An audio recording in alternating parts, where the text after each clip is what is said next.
Joins me now. Congressman, thank you very much for joining us. I guess, first of all, we know that law enforcement officials briefed members of Congress yesterday about some of the details of that assassination attempt over the weekend. What did you hear from that briefing regarding the shooting that stood out to you? Well, Jim, thanks for having me on. Yes, I was on that briefing call. It was an off-the-record call, so there's not a lot that I can share with you.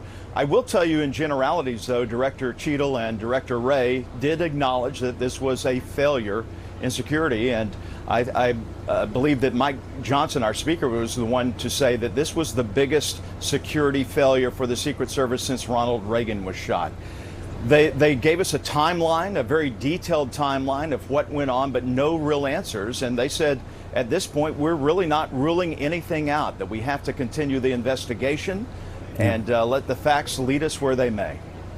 And investigators indicated in this briefing, according to sources who spoke with CNN, that the shooter was searching for information on his devices on both President Biden and former President Trump, including details about the upcoming Democratic convention.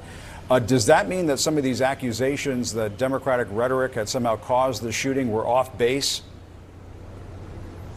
Well, look, I think it is too early to try to determine why this young man was motivated in such an evil way and who also might be behind this. Again, we don't know if there were any accomplices. We don't know if there were any state actors or not behind this. I do know one thing, though, Jim.